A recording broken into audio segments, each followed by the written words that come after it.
Bonjour à tous et bienvenue à notre webinaire du jour sur le bien-être au travail. Donc, en effet, et si une bonne ambiance de travail dynamisait réellement la performance? C'est vrai que la période que nous vivons actuellement est propice à la mise à plat des valeurs des entreprises et au mieux vivre au travail. Durant l'heure à venir, Anne Roumier de la société Arvivo va nous décrire les leviers qui permettent de développer efficacement l'énergie individuelle au service du collectif. Donc, durant la présentation, je vais vous demander de bien vouloir couper vos caméras et vos micros. Comme ça nous permet de récupérer du débit, que vous ayez une bonne connexion. Et on remettra tout ça en route au moment des échanges. Si vous avez des questions qui vous viennent durant l'intervention, en bas, si vous passez votre souris, au milieu, vous avez un espace qui s'appelle discussion.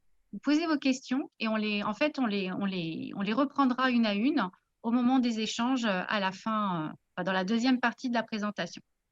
Donc voilà, merci à tous. Anne, l'écran est à vous. Merci beaucoup. Donc déjà, toute ma gratitude pour l'invitation de Sophie Rochard et de Stéphanie Niles, qui dynamise le tissu économique local et crée un lien si nécessaire, si essentiel. Puis merci aux acteurs des entreprises de la Nièvre de votre présence et de votre intérêt pour un sujet qui était certes avant-gardiste quand j'ai commencé mon entreprise il y a 10 ans, mais qui est encore un petit peu à explorer et à mettre en pratique. Voilà. Donc, je suis basée à Decize et puis en région parisienne. Et puis, je voulais dire que le mieux vivre au travail, je le mets d'abord en application dans les entreprises, les industries et les services et les petites et moyennes entreprises. C'est des secteurs où j'ai toujours évolué et où c'est peut-être plus difficile à mettre en œuvre quand il y a des métiers très différents et où il est très difficile de respecter le travail de l'autre, d'admettre que l'autre aussi a un rôle et qu'on est tous dans le même bateau. Voilà. Et donc, c'est aussi plus passionnant quand il y a des métiers différents. Je tiens à dire que j'ai aussi beaucoup évolué dans des postes commerciaux et stratégie aussi. Et je garde toujours en point de mire la rentabilité. Et je fais en sorte que la prise en compte de l'humain soit aussi un levier de rentabilité. Voilà. Je voulais juste une petit clin d'œil. Donc, mon intervention de ce soir, je la dédie à mes collègues d'une usine de cônes qui a disparu, qui s'appelle la SAIM ou Henkel Technologies. Et ça a été ma première entreprise de 1988 à 1992 et où j'ai beaucoup appris. Voilà. Et qui donne aussi tout mon intérêt pour la technique, pour les usines, voilà, pour l'industrie en général. Mon expérience professionnelle de plus de 30 ans a abouti à cette démarche de mieux vivre au travail, dont j'ai fait une véritable méthode, Arvivo. Et voici un petit peu de mon expertise, mais bien entendu, comme l'a dit Vincent tout à l'heure, rien ne remplace les échanges de vive voix. Donc, au plaisir de vous rencontrer vraiment bientôt. Voilà. Donc,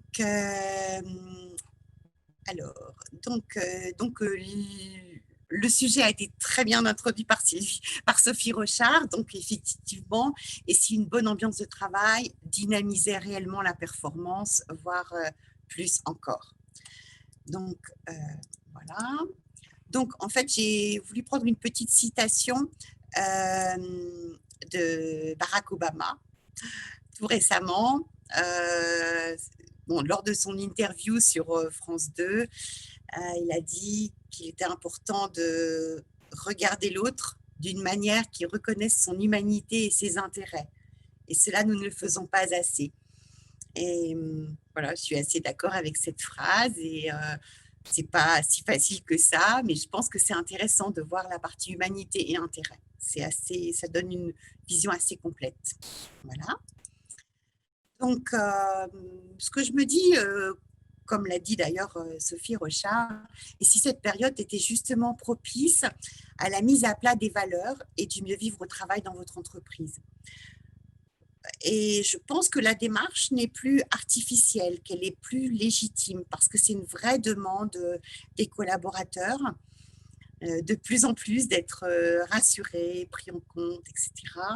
Et donc, c'est important que les démarches, quelles qu'elles soient dans les entreprises, soient authentiques ou aient au moins un côté authentique.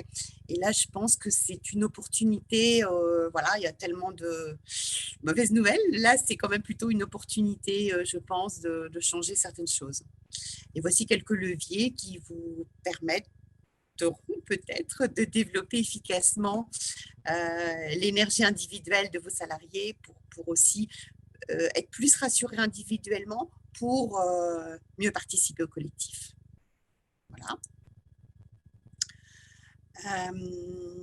Donc, les buts de la méthode Arvivo, c'est éviter les burn-out, empêcher la cascade de burn-out en domino, réconforter, motiver, donner du sens, redonner aussi de la puissance à la communication, on verra plus en détail, surtout se libérer la tête pour consacrer vraiment son énergie à l'entreprise quand le temps est déterminé pour ça. Voilà. Donc, les actions, alors là, je vais un petit peu sur les actions, après on va parler des contextes, etc. Mais les actions de ma méthode sont vraiment sur le conscient et le subconscient. Et on fait souvent appel à moi pour se reprogrammer positivement des managers qui peut-être ont besoin de certains compléments, ont besoin de changer certaines attitudes de manière à être mieux dans leur peau et puis plus à l'aise aussi dans le management. Voilà. Et je pense qu'il est assez important de faire des resets. Voilà, on se remet, on prend du recul, on se remet un petit peu à zéro, on fait une petite sieste par exemple, une micro-sieste, et faire des resets dès que cela est possible pour dédramatiser, donc prendre du recul, de la hauteur et se sentir mieux et respirer mieux. Voilà. Alors, voilà un petit peu les grandes actions.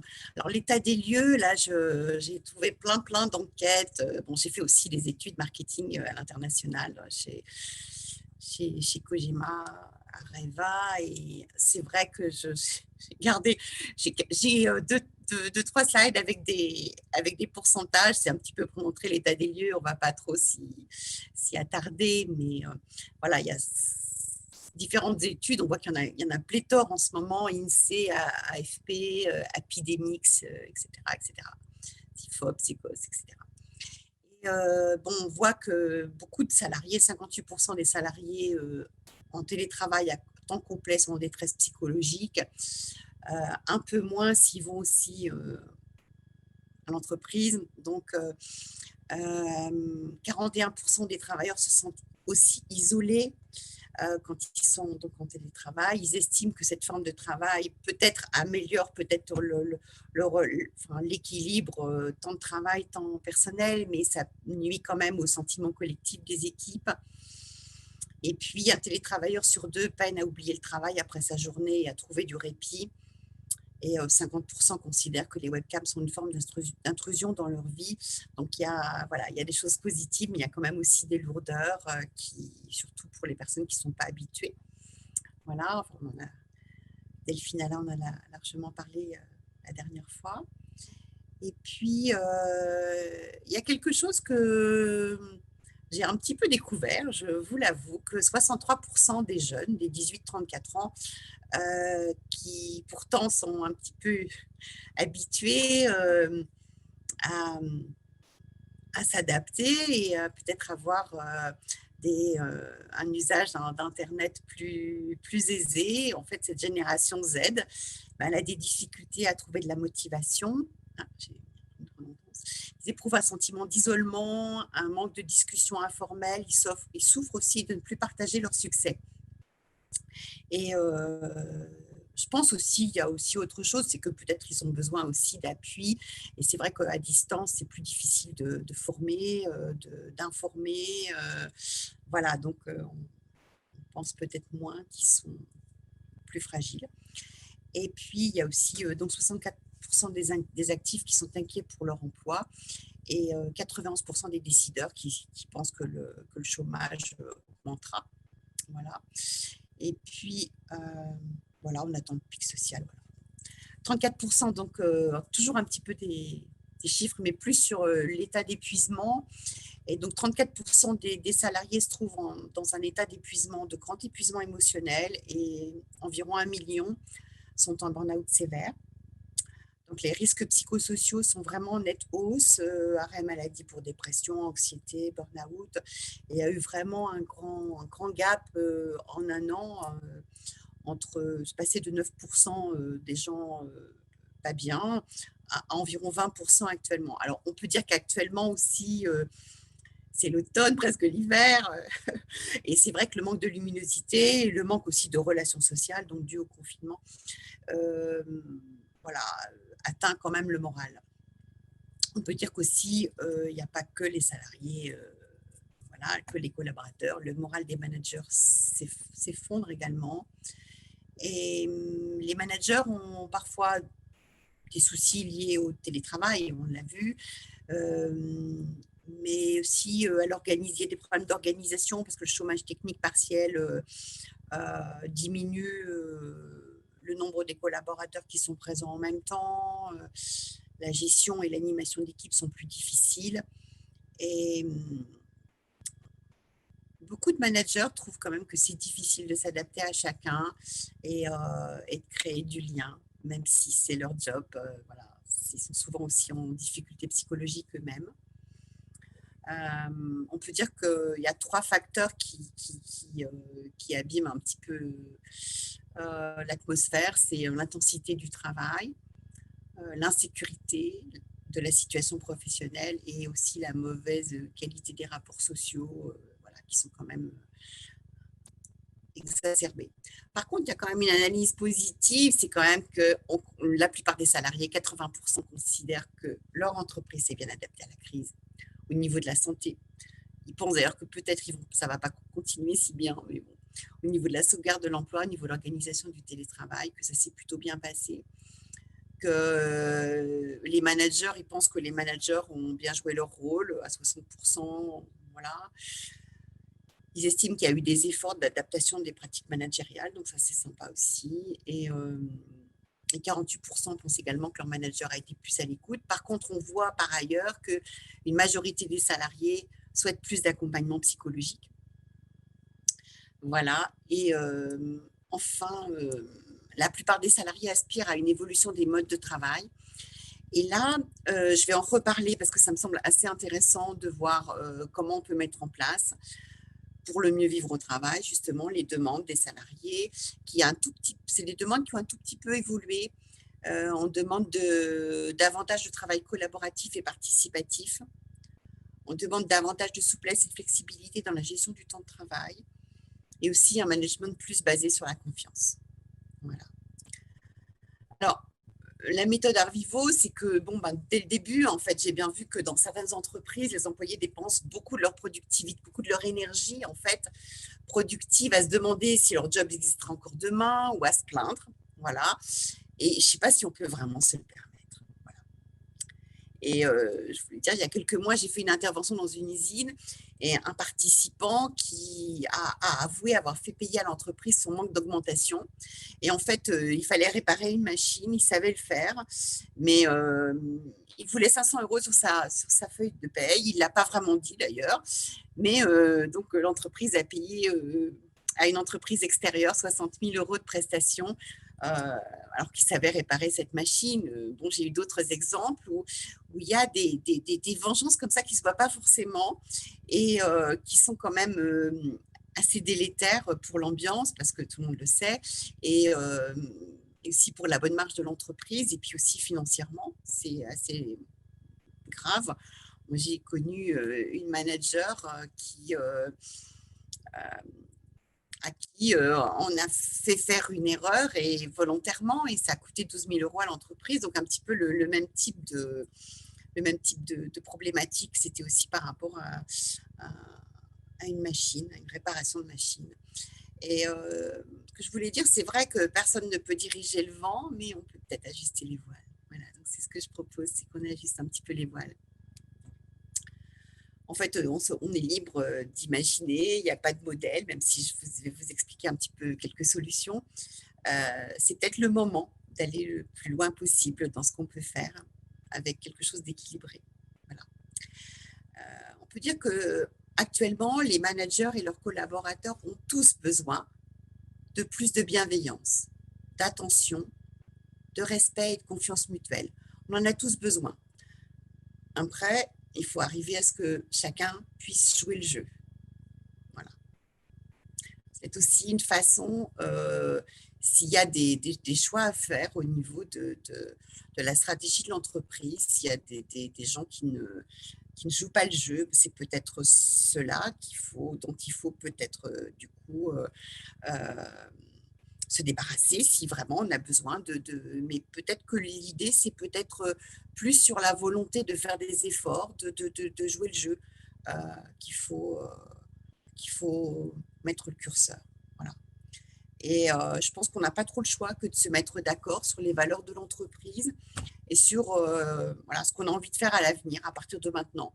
Et on n'est pas du tout au pays des bisounours, mais c'est une nécessité de mieux travailler ensemble. Voilà. Alors, la méthode Arvivo, alors il y a un vrai challenge pour les managers français. C'est parce que je dis ça parce que je connais beaucoup les managers allemands qui sont un petit peu différents. Les managers allemands n'ont pas tellement, ils sont assez proches des gens, ils n'ont pas tellement peur de se faire déstabiliser. Mais les managers français ont un petit peu peur de se faire déstabiliser par les soucis des employés. Ils ont peur que donner accès à la parole et aux améliorations, ça va faire d'eux une poubelle de tous les problèmes. Et c'est un petit peu dommage parce que du coup, on se prive des sources d'amélioration, on se prive de la créativité, on se prive de l'échange, on se prive aussi de la possibilité de résoudre les problèmes avant qu'ils deviennent trop graves. Voilà. Après, on peut mettre des garde-fous et je pense que c'est nécessaire d'en mettre. Je pense que tout n'est pas blanc, tout n'est pas gris, tout n'est pas noir. Il y a plein de nuances. Et je pense aussi qu'une attitude mentale positive nous donne confiance en nous-mêmes, en les autres et en la vie. Et ça se construit. Il y a une vision à avoir, des habitudes positives et aussi la gratitude qui permettent à chacun de cultiver son optimisme sans nier les difficultés du quotidien. Voilà. Alors ensuite, quelles valeurs et comment les mettons en action? Bon, alors je pense que ça peut être, bon là on peut en discuter, on ne va peut-être pas rentrer dans le détail des valeurs, mais ça peut être intéressant de voir quelles sont les valeurs qui nous ont suivis depuis la création de l'entreprise jusqu'à maintenant et quelles sont celles qui sont vraiment fondatrices et actuelles et comment on les met en action. Donc, c'est intéressant sous forme d'une charte, on s'engage mutuellement et on peut les décliner sous forme d'actions très réelles. Voilà. Après, que souhaite-t-on améliorer? Donc déjà, vous voyez, je ne dis pas qu'est-ce qui ne va pas, je dis qu'est-ce qu'on souhaite améliorer. Donc là, on peut faire sous forme de questionnaire, de brainstorming, de dialogue, tout simplement entre deux personnes, du coup, dialogue, deux. Et puis, ou introduire plus de bienveillance. Alors, effectivement, l'accueil des nouveaux venus, je pense que c'est très, très important. Des fournisseurs, des clients. Moi, j'ai eu un exemple récemment dans une formation où il n'est pas du tout prévu de boire, il n'est pas prévu de manger. Donc, évidemment, je m'en suis aperçue avant et on a pu faire le nécessaire. Mais c'est ça un petit peu, des tout petits gestes de bienveillance qui sont importants, qui favorisent la bonne entente et qui peuvent carrément faire gagner un contrat. Voilà. On peut introduire des règles de bienveillance dans les échanges, dans les formations, dans les réunions. Également dans la communication, là j'en parlerai un petit peu plus de la communication. Il peut être important de revoir les postes de travail, déjà de dire qu'on s'en occupe des espaces de repos, de cantine, le coin café. Alors, le coin café, c'est mon chouchou. Il y a beaucoup de coins café qui sont vraiment pas très sympas. Et, euh, et c'est vraiment l'endroit où on échange beaucoup de choses informelles quand on est en présentiel, évidemment. Mais et ça vaut le coup de l'améliorer. Voilà. Et puis, je pense qu'il est important aussi, même si c'est ponctuel, de savoir être plus humain ponctuellement. Libérer, par exemple, les collaborateurs en cas d'urgence, vous faites sans doute. Hein. Mais ça se sait très vite dans l'entreprise et ça retombe en pluie comme une très bonne image, en fait, en rayon de soleil plutôt qu'en pluie d'ailleurs. Et ce qui est important, par mon expérience, c'est de refaire le point régulièrement sur ce qui a déjà été fait. Parce qu'on a quand même tendance à avoir une mémoire un petit peu courte. Or, il y a souvent beaucoup de choses qui sont faites. Et donc, au fil de l'eau, des avantages, des aménagements, et au fil de l'eau. Et je pense que c'est important de dire, bah, écoutez, on a déjà fait ci, ça, etc. Ça, c'est important. Et on va faire ça dans l'avenir. Et je pense que c'est important parce que on est quand même souvent une nature assez mécontente d'avoir toujours plus. Donc, c'est important de dire tout ce qui a déjà été fait, de le redire régulièrement. Voilà. Alors, ensuite, donc, je décline maintenant ce qui est demandé dans cette étude que j'ai vue et qui vraiment correspond à une aspiration de l'évolution des modes de travail, c'est-à-dire davantage de travail collaboratif et participatif. Donc, alors, quand on est au bureau, évidemment, essayer de favoriser les liens. Et effectivement, si on est dans une entreprise où il y a beaucoup de télétravail, je pense que quand on se revoit, ça vaut le coup de faire des choses à distance, bien sûr, quand c'est nécessaire, de faire des choses humaines avec du lien, parce que cela permet finalement une synergie qu'on a difficilement quand on est en télétravail, quand on ne travaille pas, évidemment. Donc, des petits déjeuners, organiser des petits déjeuners, des pauses, des réunions. Voilà. Valoriser les talents et la créativité. Donc, on peut faire des activités ludiques et productives. Donc là, dernièrement, j'ai fait faire d'une activité ludique qui a beaucoup plu et ça, si vous voulez, ça redonne confiance en soi, ça redonne du sourire, ça redonne du peps, voilà. Et ça, c'est important notamment pour les Français par rapport aux Allemands, de vraiment, je ne veux pas généraliser, mais de vraiment se dire on sert à quelque chose, on est créatif parce qu'on aime bien cette créativité, on aime bien ce système D en France. Et c'est important d'en tirer les bénéfices. Voilà. Créer des temps de réflexion collective, d'échange, en fait, participer, c'est adhérer. Et c'est vrai que quand on met en place des outils nouveaux, quand on met en place d'autres manières de faire, quand on fait participer, on a beaucoup plus de chances de recueillir une adhésion, de recueillir l'envie de participer, voilà, de recueillir l'envie de faire avec, Et voilà, je fais une petite allusion là à un chercheur de Sciences Po. Je pense qu'il y a beaucoup de gens qui auraient pu aussi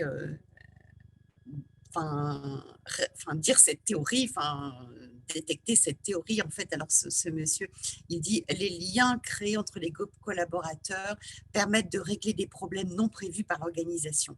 Et donc ces liens, en fait, qui sont favoriser, comme d'ailleurs tous les organismes qui travaillent à la cohésion aussi, mais les liens qui sont créés entre les collaborateurs ou entre les gens permettent vraiment dans notre vie où il y a beaucoup de problèmes très différents, beaucoup de choses très très pointues, quand on connaît quand on sait à qui s'adresser et quand on a réfléchi ensemble, on va beaucoup plus vite. Et là, ces liens-là, c'est très difficile à chiffrer, mais c'est vraiment très, très précieux. Voilà. Ensuite, bon, là, j'ai vu, par exemple, j'ai fait récemment une formation et on m'a dit, ah bah tiens, maintenant, je suis content d'être en formation avec cette personne parce que dès que j'aurai un problème au niveau des ressources humaines, je m'adresserai à elle. Et d'ailleurs, dans une autre formation, j'ai rencontré quelqu'un des finances et maintenant, c'est impeccable au niveau des finances. Quand j'ai quelque chose à demander, je m'adresse à elle et c'est parfait. Donc, voilà. Donc, les salariés demandent davantage de souplesse et de flexibilité dans la gestion du temps de travail. Je pense que c'est important d'expliquer ce qui est possible et ce qui ne l'est pas. Voilà. Euh, les possibilités, les contraintes. Euh, voilà, je pense qu'on est assez loin. Il y a quelque temps, on m'avait parlé dans une structure sociale de la Nièvre, d'une dame qui est une manager qui avait demandé aux personnes qui étaient dans le social d'ailleurs, enfin dans l'activité sociale, quand est-ce que vous voulez avoir votre congé pour Noël ou pour le jour de l'an. Et alors, quand tout le monde avait donné ses préférences, elle avait fait l'inverse. Donc, je pense qu'on n'en est pas du tout. Enfin, c'est des exceptions quand même, on ne va pas. Mais bon, donc c'est vrai que c'est important d'être un petit peu compréhensif, mais des fois, c'est très difficile de la flexibilité à des limites. Voilà. Et je pense que c'est important de montrer que ce qu'on met en place à partir de maintenant, si vous voulez vous engager dans cette démarche, c'est vraiment des postures gagnant-gagnant. Je pense qu'on ne peut pas le faire si les collaborateurs ne veulent pas aussi donner un petit peu d'énergie dans cette démarche. Euh, je pense qu'on ne peut pas tout attendre des autres. On ne peut pas tout attendre du manager ou vice-versa. Donc, je pense que si on continue ensemble dans la démarche de, de mieux vivre au travail en général ou voilà, de cette flexibilité, je pense qu'il faut que chacun adhère et soit prêt à rendre service s'il y a besoin de rendre service ou à dépanner s'il faut dépanner, etc. Alors, le management basé sur la confiance. Alors, je pense qu'il faut dire qu'il y a des secteurs ou des métiers qui sont déjà très sensibilisés. Dans certains secteurs comme le transport ou quand les gens sont déjà éloignés du siège, il y a une confiance qui est obligatoire, sinon c'est très stressant. Mais on voit que les salariés, managers aussi, hein, enfin, que tout le monde a besoin d'être rassuré, d'être conforté. Et je pense que c'est important, une grande base de la confiance et du travail équilibré, c'est d'échanger pour faire dégonfler les quiproquos, les angoisses. C'est important de parler. Voilà. C'est important aussi de féliciter et de dire qu'on félicite. Alors, il y a deux choses pour lesquelles je trouve que c'est important de dire qu'on félicite, qu'on fait, bien préciser quand on fait des compliments. Il faut dire je te fais des compliments. Et aussi quand quand on fait de la communication, il faut dire aussi là je suis en communication, je communique avec vous, avec toi.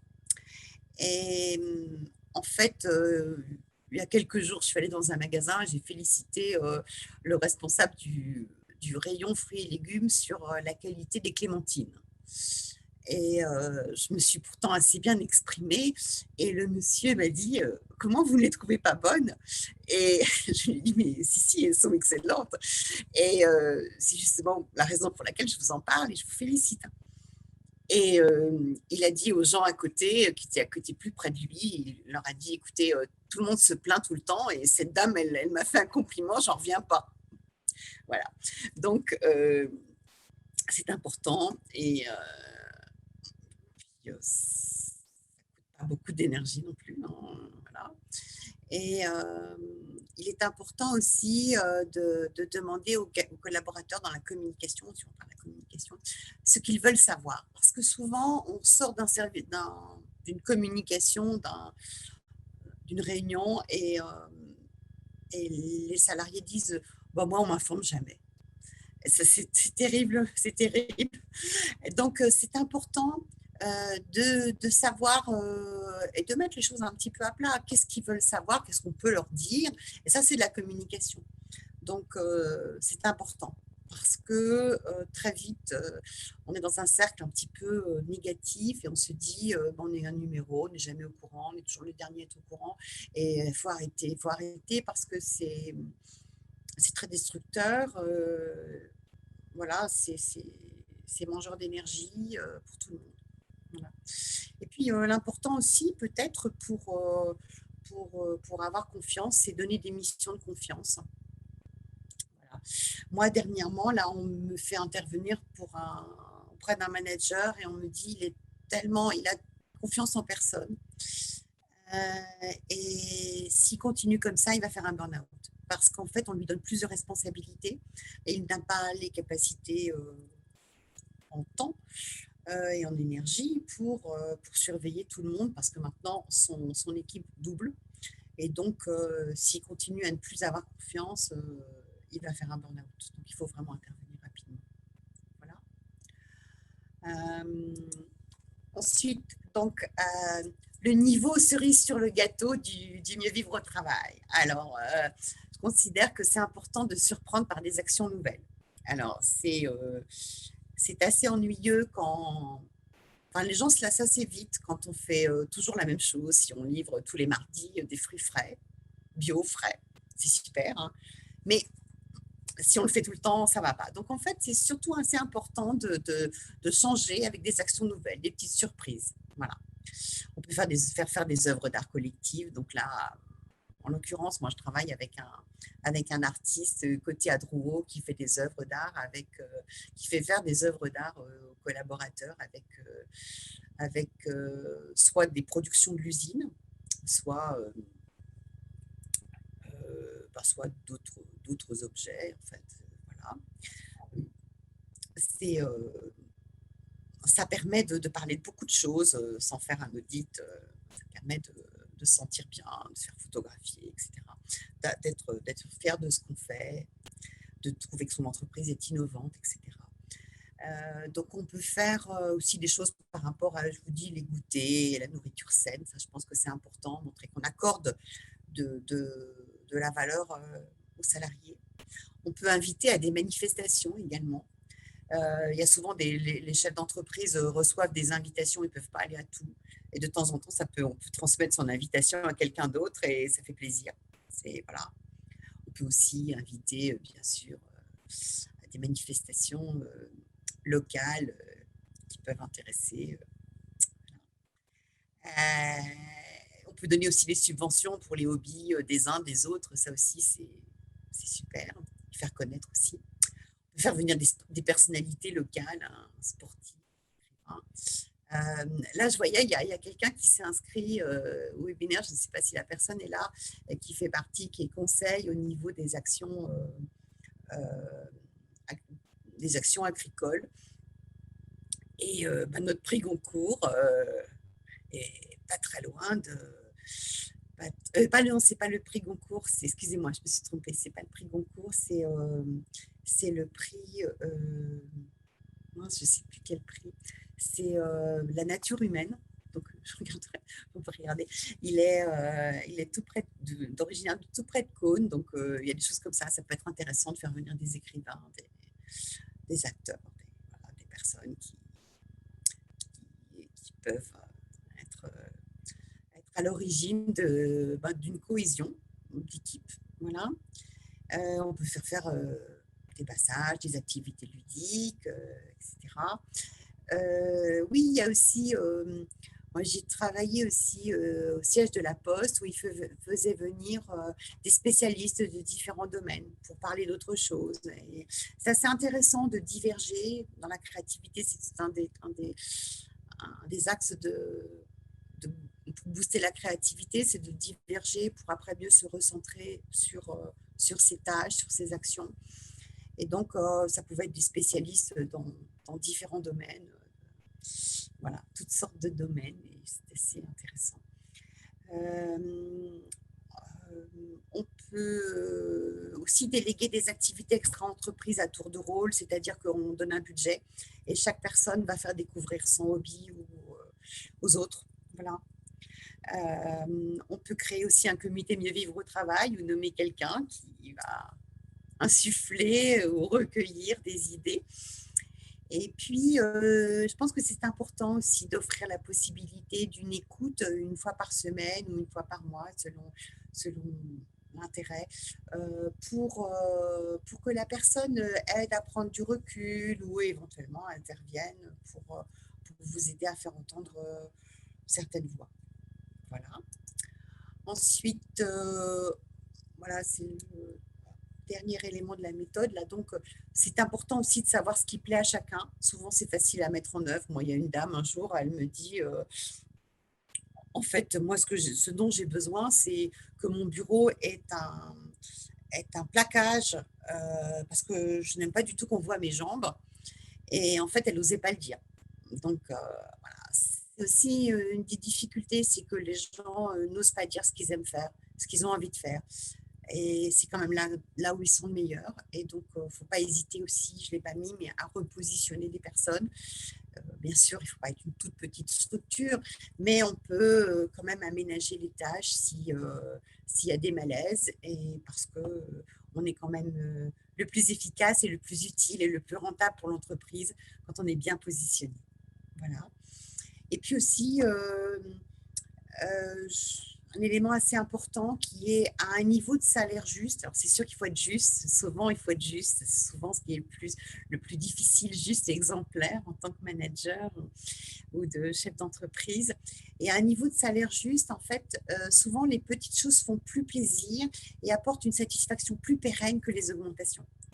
Voilà, qui sont quand même nécessaires, hein, mais moi, je me base quand même plutôt sur l'environnement de travail et sur les actions qui apportent de la diversification, du plaisir et qui boostent l'énergie. Voilà. Donc, quels bénéfices? Facilité de recrutement, fidélisation des salariés, plus de conscience professionnelle. On estime à plus de 10% de chiffre d'affaires, en fait, quand la personne est impliquée. Quand la personne n'est pas impliquée, on perd 5% de chiffre d'affaires. Quand elle est impliquée, après, on gagne 10%, en fait. Et heureux égale euro, oui. On peut stimuler les ventes, on fait plus de confiance à les fournisseurs des banques, etc. On améliore l'image. Alors, c'est sûr qu'il faut en parler, il faut que ce soit... que ce soit l'occasion de faire des articles, de mettre à jour son site web, de prévenir ses fournisseurs, voilà, ses clients aussi, surtout. C'est important aussi, ça crée de la souplesse relationnelle. Ça peut permettre des remplacements, des urgences, des choses comme ça, parer à l'urgence. On diminue le stress, on a une meilleure communication et puis on se stimule au niveau de la créativité, de la co-création. Voilà. Et donc, pour terminer avant vos questions, je voulais dire l'utilité de cette démarche dans la Nièvre. Ben, écoutez, récemment, on m'a dit pour attirer les talents, qu'on souhaitait faire des brochures plus économiques et plus concernant la nature, tous les attraits de la Nièvre. Et je pense que c'est important. Je pense qu'aussi la qualité d'accueil et la qualité de l'ambiance de l'entreprise peut être vraiment un facteur très important pour attirer les talents et du coup pérenniser l'entreprise. C'est-à-dire que dans cette période où les gens sont prêts à aller un peu plus vers la campagne, vers des choses authentiques, il faut montrer peut-être qu'on peut être authentique, qu'on peut être sympathique et qu'on peut travailler ensemble avec une belle énergie. Et c'est important pour les gens qui viennent d'ailleurs, qui peut-être se déplacent avec toute une famille et qui ne veulent pas se tromper. Et quand on est dans une zone où il n'y a pas beaucoup d'entreprises, quand on se trompe, c'est très grave parce que du coup, on est un peu bloqué, on a fait les mauvais choix et là, c'est quand même très embêtant.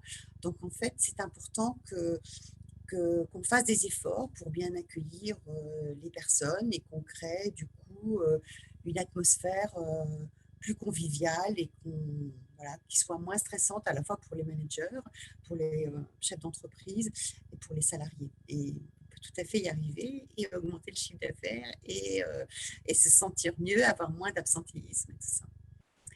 Et voilà, je pense que les bienfaits, ils sont pour l'entreprise, pour les managers, pour les salariés, pour tout le monde. Et puis, ben, je vous souhaite plein de succès dans votre démarche, parce que si vous avez assisté et participé aujourd'hui, c'est que vous en avez envie. Donc, bravo. Et merci beaucoup, Anne, pour votre intervention. Hop. Avec plaisir. Voilà, les micros sont activés, les caméras aussi. Donc, avez-vous des questions? Alors, allez, j'ai mijoté. En fait, alors c'est plus, la démarche, moi, me va bien, et puis elle rentre pile poil dans les valeurs, hein, qu'on développe dans l'entreprise, hein, que ce soit la bienveillance, l'attention, le respect des personnes. Moi, juste la question, c'est comment on fait tout ça pendant le télétravail? Parce qu'effectivement, il y a beaucoup d'actions qui sont liées à du, enfin, je ne vais pas dire du tactile, mais presque, hein. Vous parlez de l'espace café, de travail collectif et autres. Et c'est quand même des choses qui sont un petit peu délicates, avec la première partie justement de l'intervention où vous mettiez un petit peu le curseur avec le côté noir de la situation actuelle. Donc voilà. D'accord, très bien. Écoutez, c'est vrai que on sait, ça peut être l'occasion de connaître un petit peu mieux les gens sans être trop intrusif, effectivement. Je pense que c'est important de voir comment ils veulent procéder. Je pense que ça peut être bien d'envoyer une petite citation. Je sais pas, je crois que j'avais mis, je l'ai pas dit. Ouais. Une petite citation tous les jours, par exemple, ça peut être très sympa. Ça peut être peut-être sympa d'envoyer des petites cartes, d'envoyer des petites choses, de faire livrer des petites choses. Enfin, même si on n'a pas forcément un grand budget, mais ça peut être très sympa de montrer qu'il peut y avoir des attentions. Voilà, je pense que voilà, des attentions un petit peu différentes de d'habitude. Vous voyez, par exemple, j'ai vu, il y a des gens qui font livrer, qui pour le week-end font livrer un repas à leurs salariés pour, euh, pour booster l'économie locale et puis leur faire plaisir aussi, quoi. Donc, voilà, vous pouvez demander à l'avance, voilà, on peut vous faire livrer ça, qu'est-ce que vous voulez, pourquoi pas, ça peut être sympa. Après, je pense que, oui, enfin, je sais pas, c'est un petit peu entreprise Non, par entreprise. Je pense qu'il faut aussi leur demander ce qu'ils voudraient, quoi. Parce que c'est vrai qu'on est fort pour se plaindre et on est peu. Enfin, c'est un petit peu notre style, quoi. En France, on est c'est le français, c'est tout à fait. propice. Ouais. Tout à fait. Donc, c'est important voilà, c'est important de demander qu'est-ce qui vous ferait plaisir, quoi. Moi, je suis ouverte. Qu'est-ce qui vous ferait plaisir, quoi. Parce que c'est vrai qu'on voit qu'on s'aperçoit avec les chiffres que les gens sont pas si bien que ça. Donc, qu'est-ce qui leur ferait plaisir? Et des fois, comment ça va? Parce que moi, il m'est arrivé dans des réunions où on me dise, mais on n'avait pas beaucoup de temps. Le directeur est arrivé. Alors, ça, c'était effectivement en présentiel, mais le directeur est arrivé et a dit comment ça va? Puisqu'on n'a pas le temps aujourd'hui, on n'a pas le temps d'interroger tout le monde sur. Voilà. Alors, comment vous allez? Et les gens étaient très, très surpris. Et ça a permis d'ailleurs à une personne de dire qu'elle avait elle n'était pas bien, de donner les raisons pour lesquelles elle n'était pas bien et pour lesquelles elle avait un relationnel très bizarre ces derniers temps. Et tout le monde a fait ouf et a dit on va t'épauler, etc. Je pense qu'il y a des fois, voilà, il y a besoin de. Voilà, il faut aussi que ce soit gagnant-gagnant. Je pense que vraiment, essayez de faire ça. Okay. Surtout si vous êtes aussi en télétravail, donc vous subissez aussi cette forme d'isolement ou de difficulté. Voilà. Il faut que chacun participe. C'est vrai que il y a beaucoup enfin, il y a besoin d'échanges, de pouvoir s'occuper des gens. Et alors, je vais me plaindre un petit peu parce que je suis bien français, mais le côté effectivement télétravail fait que on a quelque part le nez dans le guidon beaucoup plus, je trouve, hein, et qu'on a moins le temps de s'occuper justement des autres que quand on les a, que quand on les a en présentiel. Avoir toute une équipe en télétravail, c'est beaucoup plus délicat, je trouve, d'aller échanger et de leur demander comment ils vont, ne serait-ce même que de les appeler chaque jour.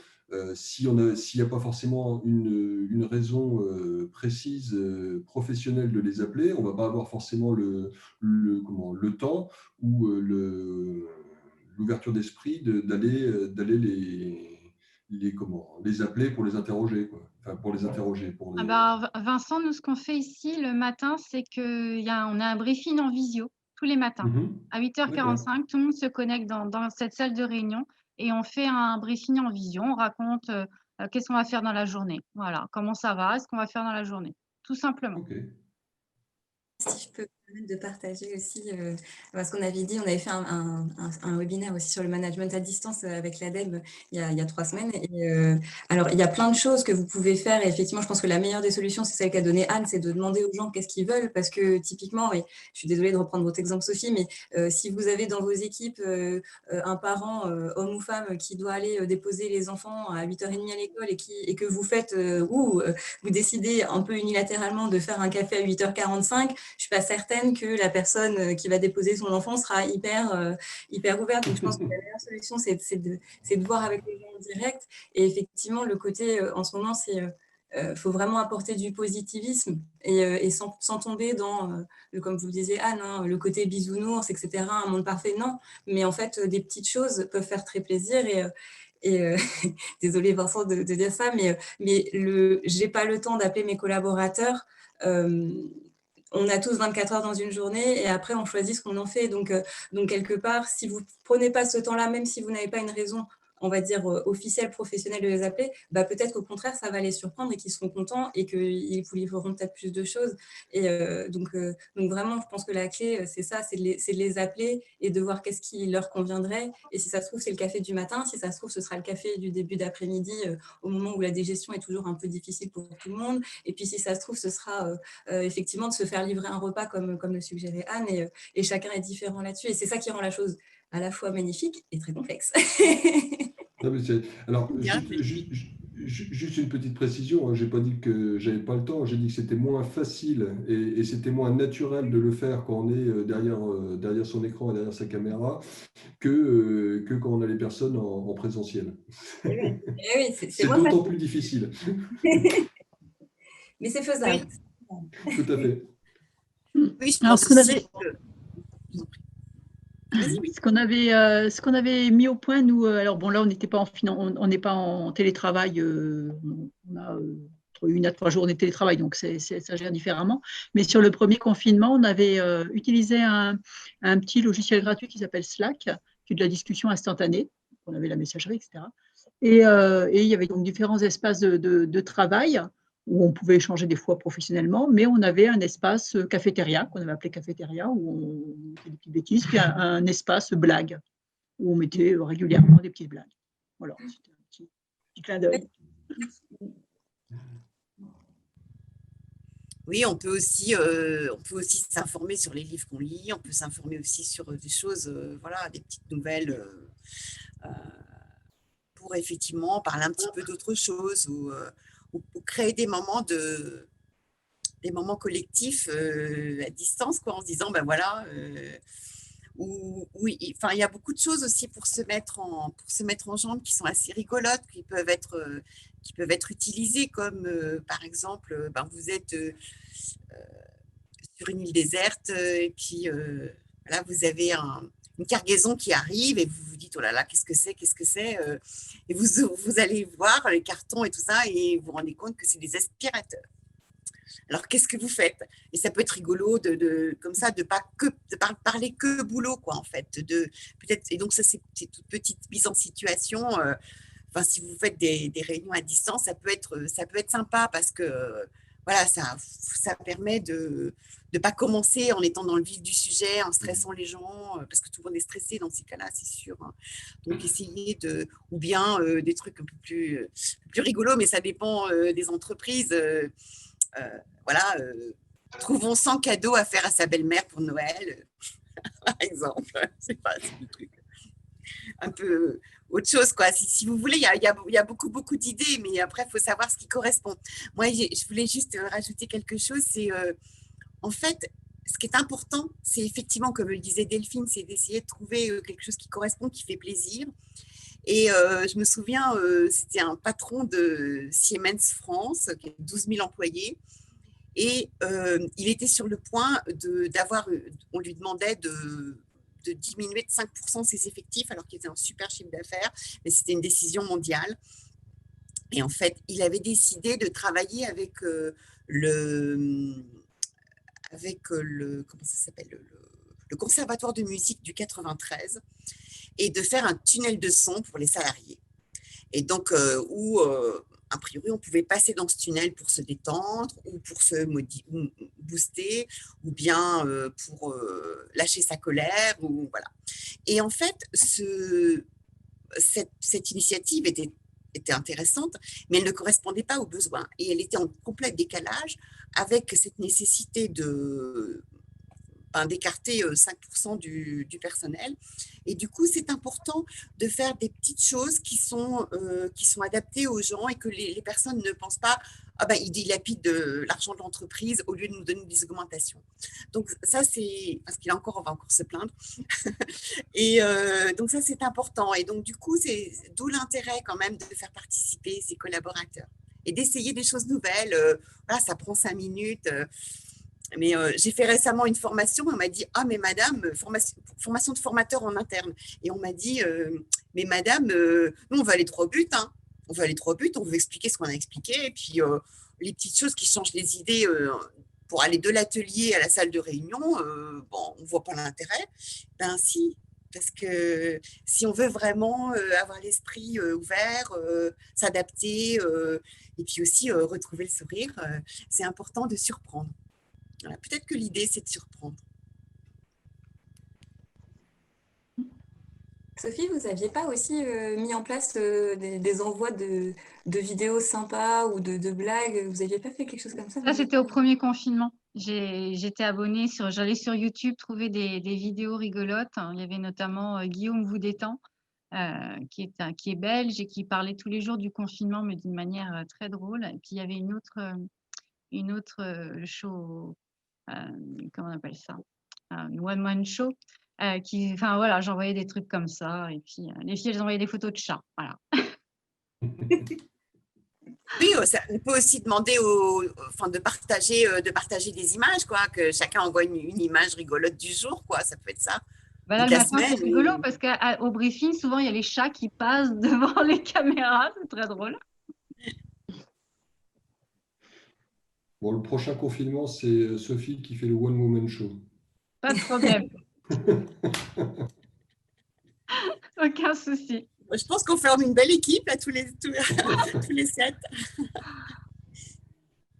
Alors, juste une autre question, mais c'est quand je vois effectivement les personnes, c'est le bien-être au travail, c'est plutôt une question de sexe féminin ou est-ce que c'est… En fait, je crois que les hommes ont trouvé autre chose à faire parce qu'il y avait quand même des hommes aussi, plus d'hommes qui étaient… voilà, c'était assez équilibré, mais je ne sais pas… Mais vous, dans les actions que vous menez, habituellement, il n'y a pas de… Enfin, c'est homme, femme, il n'y a pas de… Vous bien sûr voyez pas de différence bien sûr que non. Non, ou même des chefs d'entreprise ou les personnes qui vous contactent. Est-ce que c'est plus féminin, masculin Non, moi je pense que c'est… Non? Ok. voilà. Moi je pense qu'on a toujours eu tous une Ah partie oui, féminine, masculine en soi. Donc voilà, moi je peux être assez ferme mais assez douce. Et donc je pense que chacun, qu'on soit homme ou femme, non, je pense que… Moi, je pense que c'est important pour soi d'avoir un bon contact avec ses collaborateurs, de créer une bonne ambiance. Et je pense qu'on est tous peut-être un petit peu, que ce soit homme, femme, manager ou pas manager, qu'on est chacun, on a chacun sa responsabilité dans la bonne ambiance d'une entreprise. Ce serait dommage de la mettre juste sur… Ah, Non, non, non, non, pas du tout. Vous avez l'air, Vincent, vous avez l'air très, très… non, mais assez c'est marrant que et assez humain. Donc voilà, je vois pas pourquoi. non, c'est que moi je vois dans l'attitude de mes collaborateurs ou collaboratrices, le côté féminin est quand même beaucoup plus souvent bienveillant. Alors je sais pas, c'est peut-être le côté maternel ou autre, mais si c'est sans en faire une généralité, c'est vrai qu'il y a beaucoup, enfin, je trouve qu'il y a beaucoup plus de bienveillance en général côté sexe féminin que masculin. Mais bon, D'accord. Moi, j'ai toujours pensé que c'était important qu'à l'intérieur de l'entreprise, on soit assez solidaire parce qu'on a affaire à beaucoup de difficultés à l'extérieur pour vendre ses produits, pour vendre ses prestations, pour qu'elles soient toujours up-to-date. Et on a beaucoup de… Voilà, c'est difficile à l'extérieur. Donc, c'est important qu'il y ait, qu'il y ait une bonne entente, qu'il y ait de la synergie à l'intérieur, quoi. En tant que commercial, j'ai souvent entendu: ah ben non, mais elle nous a obtenu une affaire, mais qu'est-ce qu'on va faire maintenant? Et donc, c'est vrai, voilà, c'est important qu'on s'entende bien. Si je peux me permettre juste de rebondir là-dessus, Anne, c'est que pour moi, les RH, du coup, souvent on est confronté à des dirigeants qui ne comprennent pas que leurs collaborateurs sont leurs clients internes. C'est-à-dire que ça va être à la fois les promoteurs de leurs services, de leurs produits, du fait que dès qu'il y a des personnes qui partent, en fait, le coût que ça génère derrière, qui est souvent un coût caché de je dois recruter quelqu'un, je dois le former, etc., est énorme. Et en fait, tant qu'on ne comprend pas ça, à mon sens, on passe à côté de quelque chose d'assez important. Et effectivement, la partie solidarité, confiance, convivialité est extrêmement importante au sein des équipes parce que finalement, s'il n'y a pas ça, il y a peu de chances qu'il y ait des bonnes performances derrière. Et c'est vrai que les études, à mon sens, manquent entre vraiment ce lien de bien-être au sens général et performance. Mais sincèrement, je pense qu'il y a un vrai sujet. Il y a un vrai sujet. Je ne vois pas comment une entreprise peut être performante avec des collaborateurs non motivés. J'ai du mal à imaginer. C'est pas encore entré dans toutes les mœurs. C'est encore certains chefs d'entreprise qui n'ont pas du tout cette connotation bien vivre au travail. C'est compliqué. Ouais, Et l'aborder avec eux, voilà, on sort de la 4e dimension, quoi. Ouais, je sais bien, je sais bien. Et d'ailleurs, Anne, vous avez bien fait de rappeler, il y a des questions générationnelles aussi. Je pense qu'il n'y a pas que ça, mais il y a des vraies questions générationnelles, des attentes. Et je crois qu'un des choses importantes que vous avez mentionnées, c'est l'intégration des nouveaux collaborateurs. Enfin, aujourd'hui, on loupe une intégration, on loupe tout. Et que ce soit au niveau de la formation, que ce soit au niveau de la politesse, que ce soit au niveau de tout, en fait. Et c'est vrai que c'est encore plus compliqué là. J'imagine bien le problème mais en visio de faire ça. Mais malgré tout, ça commence là, en fait. Et ça commence même au recrutement, je dirais, au moment où on rencontre les candidats et l'impression qu'on leur donne au moment des entretiens. Parce qu'il y a des personnes qui viennent pas dans une entreprise parce que leur entretien s'est pas bien passé avec la personne en face d'eux. Hein. J'ai fait mon dernier recrutement pendant le premier confinement. Bien joué. Ça a marché? Vous l'avez Oui. raté? Eh oui, elle est toujours là. On a fait un recrutement sur une table de jardin à l'extérieur pour respecter les consignes sanitaires. Donc, c'était un petit peu surréaliste.